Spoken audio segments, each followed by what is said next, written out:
통화 녹음 파일이 처음으로 공개가 됩니다. 저희도 그 재판 중에서 정말 그걸 듣고 싶은데 저희가 그럴 수는 없어서 듣는 것과 다름없는 정도의 설명을 좀 해봐야 될 것 같습니다. 이수희 변호사님. 예. 5시간이 넘는 분량이더라고요. 예, 그러니까 이게 지금 그 박근혜 전 대통령은 재판에 안 나오고, 그리고 그 박근혜 전 대통령의 그 국선 변호인들이 정호성 전 비서관의 그 휴대전화 안에 녹음된 그 녹음 파일의 경우에 증거 조사를 하기 전에, 한마디로 녹음 파일을 다 들어보기 전에 이것이 적법하게 압수된 것이 맞는지에 대해서 먼저 다퉈보겠다라고 해서 예. 박 전 대통령 측에서의 지금 들어보는 게 아니라, 이거는 지금 피고인 최순실이 이 내용을 난 동의를 못하겠다, 증거로 쓰는 거를. 그러니까 그 내용을 다 풀어서 듣고, 그것이 이제 정호성 증인이 나와서 이거는 내 목소리가 맞고 뭐 이런 얘기들을 해줘야 이제 증거로 쓸 수가 있는 거거든요. 예. 지금 그 절차를 하는 건데, 이게 이제 전부 다 듣지는 않고 아마 주요 부분들을 좀 풀어서 들어볼 텐데요. 그러면 생생한 육성을 지금 다 듣게 되는 겁니다. 알겠습니다. 2시 10분부터 재판이 진행된다고 하니까 저희 시간에 속보가 나올 수도 있고요. 정호성 전 비서관이 헌법재판소 변론에 나와서 이런 얘기를 한 적이 있습니다. 같이 듣고 오시죠.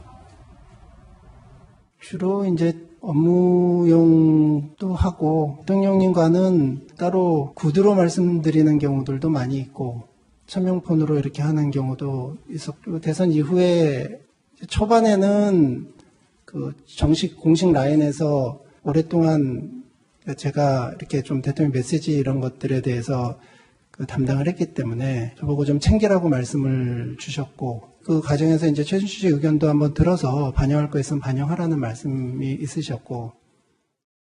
그렇군요. 이 얘기 좀 밀도 있게 짚어주기 위해서 백성원 변호사 나오셨습니다. 어서 오십시오. 네, 안녕하세요. 예, 백 변호사님 딱 지난해 이맘때쯤이었어요. 이런 녹취가 있다라고 알려지면서 검찰 관계자가 이런 얘기를 했었어요. 10초만 들어도 촛불이 횃불이 된다, 뭐 이런 얘기들이 있었는데, 대체 오늘 어떤 내용이 공개가 될까요? 사실 지금 저희도 들어보지 않은 상태이기 때문에 상상할 수밖에 없는 상황이지만, 그 당시 검찰에서 이 정호성 비서관의 휴대폰을 압수한 이후에 이 녹음 파일을 듣고 굉장히 검찰 관계자들도 분노를 많이 했다고 해요. 어떻게 저렇게 무능할 수 있을까, 이런 표현까지 썼다고 하는데, 그렇다면 아마도 박 전 대통령의 주도하에 대화가 흘러가는 것이 아니라 최순실의 주도하에 이제 대화가 흘러가고, 정호성 비서관과 또 최순실 씨의 녹음 내용들을 보면 사실 정호성 비서관이 도대체 누구의 부하인가 의심이 들 정도의 내용들이 좀 있지 않았습니까? 그러니까 예를 들어서 이 3자 대화 내용 자체가 박근혜 전 대통령이 주도해 나가면서 최순실이 조언해주는 정도라면 아마 검찰에서 이런 정도까지 얘기가 나오진 않았을 거예요. 그런데 최순실이 모든 걸 주도하고, 그렇죠. 박근혜 전 대통령이 뭔가 최순실에게 좀 컨펌받는 듯한 그런 모양새, 그런 관련된 내용이 아닐까라고 추정을 할 수밖에 없고요. 예. 사실 오늘 이 녹음 파일이 이제 법정에서 공개가 되면 이제 오늘 우리 뉴스특급 하는 도중에도 조금씩 나올 수도 있고, 그렇죠. 아니면 최소한 오늘 지나고 내일부터는 이제 녹음 관련 내용들이 다 나올 텐데, 또 한 번 온 국민들이 또 실망하고 분노할 수밖에 없는 상황이 연출되지 않을까 좀 걱정이 맞아요. 됩니다. 1년 전에 딱 기억나는데 저거 같이 국민들이 들으면 촛불이 횃불로 바뀔 것이라는 이 말도 기억이 납니다. 이현정 의원. 네. 그 내용 중에, 통화 녹음 중에 최순실 씨에게 박 전 대통령이 깍듯이 예우를 하고 약간 상사 같다는 느낌을 받았다라는 증언들도 있었잖아요. 예. 그러니까 이제 오늘 공개되는 게 뭐냐면, 그동안 좀 공개 일부가 된 거는 이제 양자 간의 통화 내용이에요. 예. 그러니까 정호성 비서관과 최순실, 그다음에 정호성 비서관과 박 전 대통령. 이게 이제 이번에 공개되는 거는 컨퍼런스 콜이라고 그래서 3자가 함께 그렇죠. 통화하는 내용이 이제 되는 겁니다. 예. 그러니까 그러다 보니까 이 3자의 어떤 그 관계 자체가 이제 고스란히 드러나는 것이거든요. 그래서 사실은 그동안 이제 양자 관계에서의 어떤 그 통화 내용을 들어보면, 최순실 같은 경우는 내일 수보에 소집하세요, 뭐 이렇게 이야기를 하면, 이제 그 정호성 비서관은 네, 알겠습니다, 이렇게 이제 대답을 한다든지, 또 이제 박 전 대통령한테도 뭐라고 지시를 하면 네, 이렇게 이제 이야기를 한다는 거예요. 자, 그러면 그걸 근거로 상상을 해보면 이 회의의 주도권은 일단 최순실한테 있는 겁니다. 자, 그럼 뭐 어떻게 하세요? 그러면 박 전 대통령이 네, 그렇게 하죠, 뭐 이런 식이 이제 진행이 됐다는 거죠. 근데 그러다 보니까 이게 사실은 이제 전체적인 어떤 이 국정농단에 있어서 과연 최순실 씨의 역할, 그 중에서 그러면 박 전 대통령은 무슨 역할인가? 박 전 대통령이 세 차례 거친 기자회견에서 그냥 나는 신분이 많은 사람으로 여겼다, 이게 아니라 실질적으로 국정농단을 주도하고 회의를 주도하고 연설문을 주도하고 했던 게 바로 최순실 아니냐. 그래서 검사들이 야 이거 10초만 들어봐도 이거 정말 이 국정농단에서 엄청난 분노를 느낄 것이다라고 이야기를 한 게 바로 이 지점에 있는 것 같습니다. 예, 이수희 변호사님, 이제 재판부가 들었을 때 어떤 느낌일지가 가장 중요한 부분이 될 것 같은데, 어쨌든 재판부에서 이 3자의 녹취 내용을 듣게 되면, 박 전 대통령과 최순실 씨 40년 지기 공모관계 맞구나. 뭐 이게 입증할 수 있는 증거 자료가 된다라고 판단할까요? 그러니까 이제 뭐 정유라에 대한 지원이라든가 두 재단에 대한 뭐 K스포츠재단, 미르재단에 대한 그 뭐 출연금을 이제 모으게 되고 이런 그런 일련의 이제 그 돌아가는 사정이 박 전 대통령이 정말 그 뭐 정책적 판단이었는지 아니면은 최순실과의 관계에서 봤을 때는 둘 사이에 공모가 있으면서 아니면은 뭐 최순실이 외려 더 이제 적극적인 어떤 결정을 해가면서 이루어진 일인지를 뭐 이 컨퍼런스 콜이라고 할 수 있는 이 3자 간의 대화를 보면서 이제 좀 그 추측을 할 수 있는 거죠. 이렇게 엿볼 수 있는 거죠. 이런 거 간접 증거인 거죠. 이런 간접 거는 증거. 예, 간접 증거로서 그런 분위기, 두 사람의 관계를 엿볼 수 있다는 데서는 좀 큰 의미가 있는 것 같습니다. 그러니까 이게 사실 최순실 측에서 이렇게 얘기를 했어요. 이 지금 3자 녹음 파일이 대선 전입니다. 그러니까 대선 전이면 이거 국정농단 사태랑 전혀 관계가 없는데 이게 왜 증거가 되느냐라고 좀 반박을 했던 건데 일단 검찰 측 입장과 또 재판부의 입장은 이 둘 사이의 관계가 어떤지 확인할 수 있는 정황 증거는 충분히 가능하기 때문에 그러니까 공소 사실과 직접 관계는 없더라도 간접적으로 박 전 대통령과 최순실 씨의 관계 이게 상하 관계였는지 평등 관계였는지 등을 확인할 수 있는 내용이기 때문에 증거로 채택하고 지금 사용한 걸로 알려져 있습니다. 이해가 됐어요. 저희 앞서 올 초였습니다. 저희 채널A가 과거 박근혜 전 대통령과 최순실 씨의 관계를 알 수 있는 1999년 육성 대화를 입수해서 보도해 드린 바가 있는데요. 당시에도 최순실 씨가 박 전 대통령 앞에서 모든 회의를 주도했었습니다. 그 목소리 오랜만에 다시 한번 들어보시죠. 지난번에 이제 그쪽으로 청와대 관계자를 만나서는 안 되고 절대적으로 이런 것들을 수행하고 그러는데 그거 받아들일 수 있거든요. 아무도 나쁠 거 없어요. 그냥 지금 이제 전부 완전히 흐트러져갖고 무심점이 없어요. 근데 미관이 되네요. 이 사람들이 그 어떻게 짠 거야? 그 100억, 200억, 뭐 300억 있잖아. 누가 예상한 사람? 지금 국내에서 예산이 700억 잡았는데 지금 정부 예산이 300억 지금 책정이 돼 있습니다. 내가 전국적으로 이렇게 거기 생각은 그 예산 회전되는 대로 아까 주신다고 그 프로콜 지도로 나와서 하고 여기 결정된 건 받아먹고 그들을 사달리 이수희 변호사님. 예. 물론 뭐 99년도니까 거의 뭐 20년 전쯤인데 저것과 좀 비슷한 뉘앙스의 이 3자 통화라고 저희가 예상을 좀 짐작을 해보면 되겠습니까? 뭐 그 사람이 크게 변하진 않죠. 뭐 성격이라든가 성향이라든가 이런 거 크게 변하지 않으니까. 그런데 이제 뭐 백성문 변호사님 말씀대로 오늘 풀어보는 그 녹음 파일들이 이제 대통령 당선 전이라는 거죠. 그런데 대통령이 돼서 청와대에 들어갔을 때는 또 사람이 또 다른 그 지위이기 때문에 그때의 최순실 씨와의 관계가 꼭 그렇게 이전하고 같이 그런 모양이었을까 그런 관계였을까라고 뭐 꼭 그렇게까지 볼 수는 없겠지만 여하튼 이게 재판부의 어떤 그 심증을 조금 흔들어댈 수 있는 그런 증거로는 뭐 좀 충분한 역할을 할 것 같습니다. 근데 사실 조금 전에 들었던 이 99년도 육성 파일을 들어봐도 최순실 씨는 굉장히 구체적으로 지시를 하고 박 전 대통령 뭐 국민들이 뭐 전국적으로 자금을 모으면 굉장히 추상적인 내용만 얘기를 하면서 사실상 최순실 씨가 주도하는 걸 알 수 있고요. 예. 그리고 박 전 대통령이 이제 대통령이 되고 나서 3자 통화는 없어요. 하지만 정 비서관하고 최순실 씨의 대화 내용을 보면 그전과 크게 다르지 않습니다. 그러니까 정 전 비서관에게 그렇게 하는 거죠. 예를 들어서 지금 순방전에 뭐 대수비를 소집해라라고 하면 실제로 열리기도 했고요. 이제 그런 내용들을 보면 이 2012년에 이 3자 컨퍼런스 콜과 그 이유가 바뀌지 않았다는 걸 이렇게 연결해주는 연결고리 정도는 충분히 될 수 있어요. 그러니까 증거 가치가 그렇게 낮다라고만 단정하기는 좀 어려운 부분이라고 할 수 있습니다. 당시에 저희 뭐 여러분들 다 기억나실 텐데 하나하나 보면 저런 내용들이 숨어 있습니다. 예, 그런데 이수희 변호사님, 이제 가장 중요한 부분은 아마 박 전 대통령과의 관계일 텐데, 말씀처럼 이제 국선 변호인단이 좀 증거로서 능력이 부족하지 않느냐 하면서 기일을 미뤄달라고 했단 말이에요. 예. 만약 문제 제기를 통해서 이 증거 능력이 없다라는 것이 판명이 나면, 사실 지금까지 저게 키워드였는데, 그러니까 이제 그게 직접 증거는 아니죠. 뭐 저게 뭐 뇌물이라든가 이런 거 그 기소된 그 공소 사실하고 직접적인 연결되는 증거는 아니기 때문에 뭐 그렇게 큰 뭐 핵심이 흔들릴 만한 그런 건 아닌데 여하튼 증거 능력이 없게 되면은 증거로 쓰지는 못하는데 문제는 그렇게 됐을 때 특검이 좀 뭐 시간이 많이 지났습니다만은 타격을 입을 수가 있죠. 뭐 태블릿 PC에 대해서도 여전히 의심하는 사람들이 있는데 정호성 전 비서관의 그 휴대폰의 뭐 그 획득에 적법 절차를 거치지 않았다라고 하면은 애초에 풀어볼 수도 없는 증거를 가지고 한 거기 때문에 그거는 이제 특검의 부담이 커질 거라는 생각은 듭니다. 지금이 2시 22분인데 한 12분 전부터 최순실 국정농단 재판이 시작이 됐고 여기서 3자 통화 내역이 처음으로 공개되는데 아직까지 속보는 들어오지 않고 있습니다.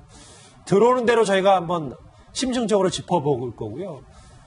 그 시간을 이용해서 저희가 짚어볼 인물 한 명이 있습니다. 바로 오랜만에 입을 연 이 사람인데 누군지 화면으로 만나보시죠.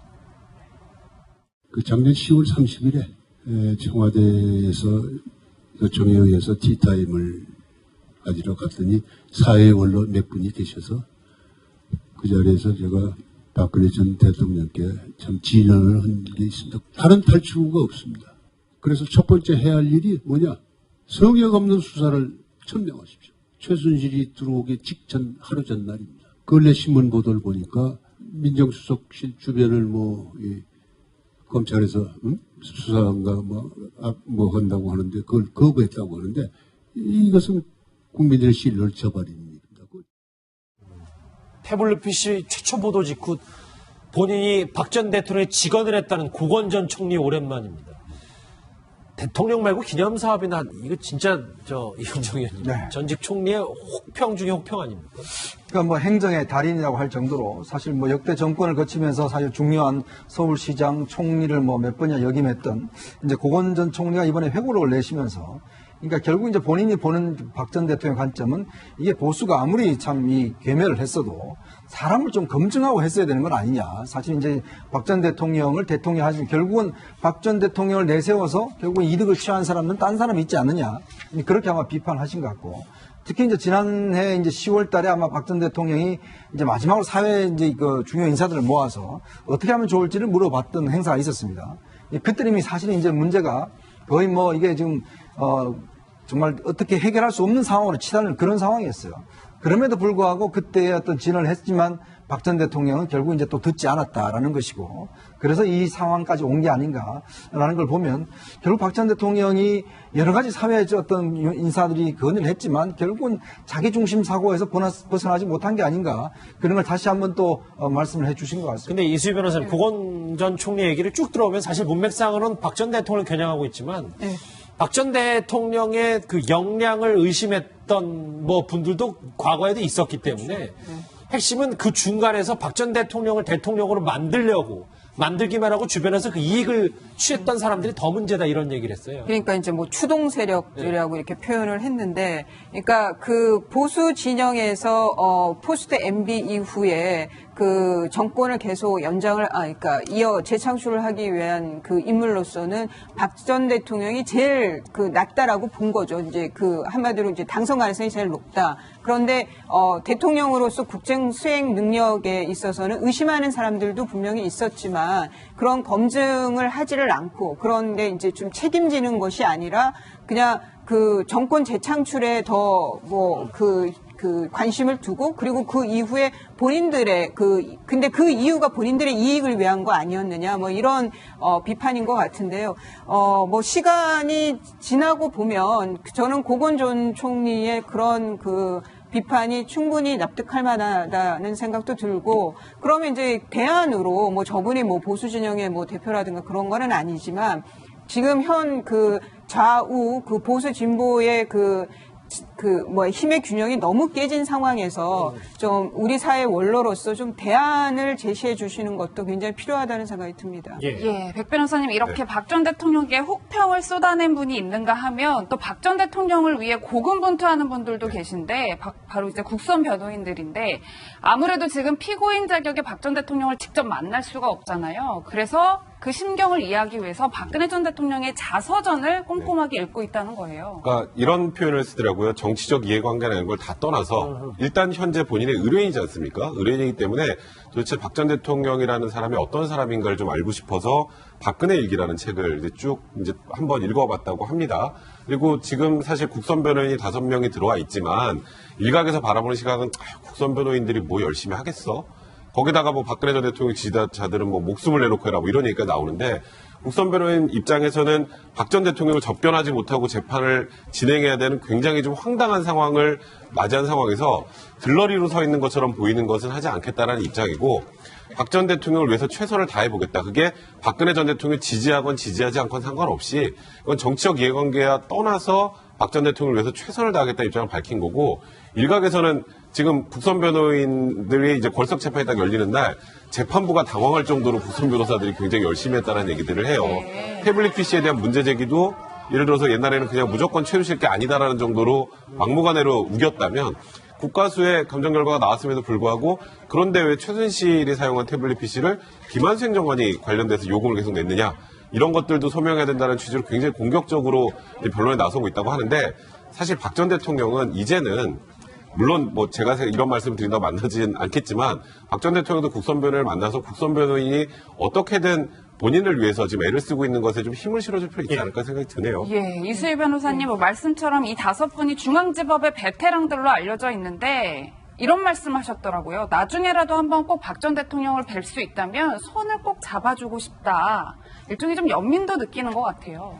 뭐 그거는 박근혜 전 대통령의 이제 살아온 이렇게 그 전 일생을 통해 봤을 때는 그런 이제 그 70년대 사고에 박혀 있는 그 상황이 좀 애처로워 보이는 건 분명히 있죠. 예, 뭐 그 변호인들도 뭐 저는 비슷할 거라고 보고 그리고 또 그런 시각이 그러니까 그 정상에 대해서도 변호를 해야 되거든요. 변호사들은 그런 것을 위한 뭐 필요한 시각이라고는 보입니다. 그런데 저는 좀 아쉬운 점은 국선 변호인들이 언론에 저렇게 노출되는 거, 그러니까 언론에 그 편지를 해서 저런 내용을 얘기하는 거가 좀 또 다른 어떤 오해를 살 수도 있고 또 다른 갈등을 낳을 수도 있기 때문에 적절치는 않아 보입니다. 예. 고은 전 총리가 이제 본인 얘기를 하면서 쓴소리를 했고 그리고 국선 변호사들은 박 전 대통령 이해하기 위해서 박근혜 전 대통령 자서전까지 읽고 있지만 박 전 대통령 여전히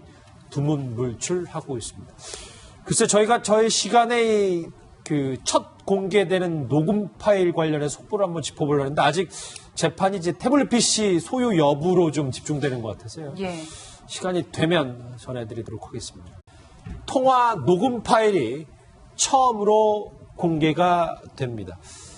저희도 그 재판 중에서 정말 그걸 듣고 싶은데 저희가 그럴 수는 없어서 듣는 것과 다름없는 정도의 설명을 좀 해봐야 될 것 같습니다. 이수희 변호사님. 예. 5시간이 넘는 분량이더라고요. 예, 그러니까 이게 지금 그 박근혜 전 대통령은 재판에 안 나오고 그리고 그 박근혜 전 대통령의 그 국선 변호인들이 정호성 전 비서관의 그 휴대전화 안에 녹음된 그 녹음 파일의 경우에 증거 조사를 하기 전에 한마디로 녹음 파일을 다 들어보기 전에 이것이 적법하게 압수된 것이 맞는지에 대해서 먼저 다퉈보겠다라고 해서 예. 박 전 대통령 측에서의 지금 들어보는 게 아니라 이거는 지금 피고인 최순실이 이 내용을 난 동의를 못하겠다. 증거로 쓰는 거를. 그러니까 그 내용을 다 풀어서 듣고 그것이 이제 정호성 증인이 나와서 이거는 내 목소리가 맞고 뭐 이런 얘기들을 해줘야 이제 증거로 쓸 수가 있는 거거든요. 예. 지금 그 절차를 하는 건데 이게 이제 전부 다 듣지는 않고 아마 주요 부분들을 좀 풀어서 들어볼 텐데요. 그러면 생생한 육성을 지금 다 듣게 되는 겁니다. 알겠습니다. 2시 10분부터 재판이 진행된다고 하니까 저희 시간에 속보가 나올 수도 있고요. 정호성 전 비서관이 헌법재판소 변론에 나와서 이런 얘기를 한 적이 있습니다. 같이 듣고 오시죠.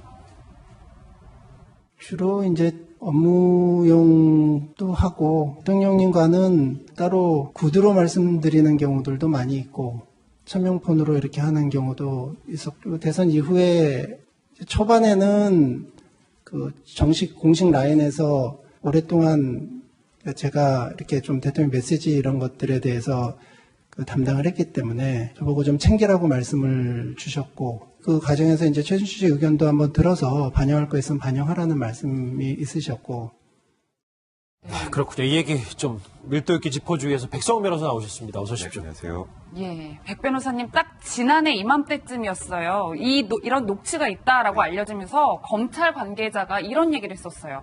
10초만 들어도 촛불이 횃불이 된다. 뭐 이런 얘기들이 있었는데 대체 오늘 어떤 내용이 공개가 될까요? 사실 지금 뭐 저희도 들어보지 않은 상태이기 때문에 상상할 수밖에 없는 상황이지만 그 당시 검찰에서 이 정호성 비서관의 휴대폰을 압수한 이후에 이 녹음 파일을 듣고 굉장히 검찰 관계자들도 분노를 많이 했다고 해요. 어떻게 저렇게 무능할 수 있을까 이런 표현까지 썼다고 하는데 그렇다면 아마도 박 전 대통령의 주도하에 대화가 흘러가는 것이 아니라 최순실의 주도하에 이제 대화가 흘러가고 정호성 비서관과 또 최순실 씨의 녹음 내용들을 보면 사실 정호성 비서관이 도대체 누구의 부하인가 의심이 들 정도의 내용들이 좀 있지 않았습니까? 그러니까 예를 들어서 이 3자 대화 내용 자체가 박근혜 전 대통령이 주도해 나가면서 최순실이 조언해주는 정도라면 아마 검찰에서 이런 정도까지 얘기가 나오진 않았을 거예요. 그런데 최순실이 모든 사람의 관계를 엿볼 수 있다는 데서는 좀 큰 의미가 있는 것 같습니다. 이게 사실 최순실 측에서 이렇게 얘기를 했어요. 이 지금 3자 녹음 파일이 대선 전입니다. 그러니까 대선 전이면 이거 국정농단 사태랑 전혀 관계가 없는데 이게 왜 증거가 되느냐라고 좀 반박을 했던 건데 그냥 검찰 측 입장과 또 재판부의 입장은 이 둘 사이의 관계가 어떤지 확인할 수 있는 정황 증거는 충분히 가능하기 때문에 그러니까 공소사실과 직접 관계는 없더라도 간접적으로 박 전 대통령과 최순실 씨의 관계 이게 상하 관계였는지 평등 관계였는지 등을 확인할 수 있는 내용이기 때문에 증거로 채택하고 지금 사용한 걸로 알려져 있습니다. 이해가 됐어요. 저희 앞서 올 초였습니다. 저희 채널A가 과거 박근혜 전 대통령과 최순실 씨의 관계를 알 수 있는 1999년 육성 대화를 입수해서 보도해 드린 바가 있는데요. 당시에도 최순실 씨가 박 전 대통령 앞에서 모든 회의를 주도했었습니다. 그 목소리 오랜만에 다시 한번 들어보시죠.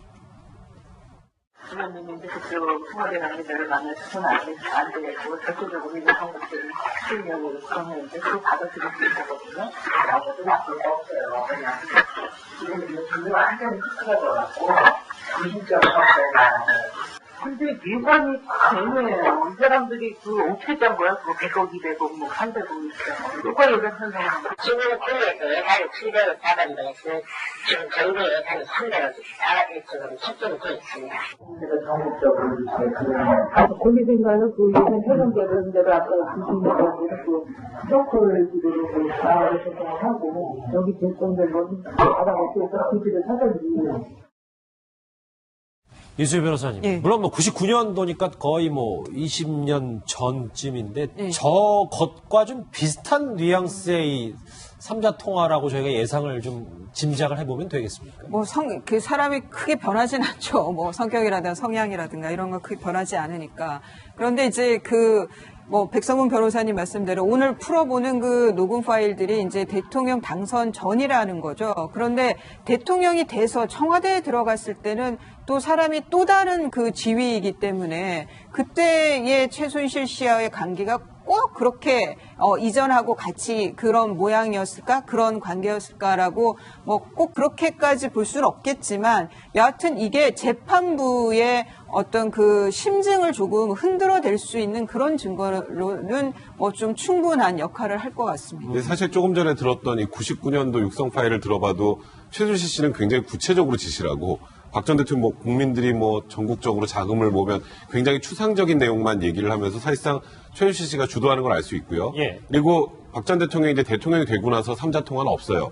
하지만 정 비서관하고 최순실 씨의 대화 내용을 보면 그전과 크게 다르지 않습니다. 그러니까 정 전 비서관에게 그렇게 하는 거죠.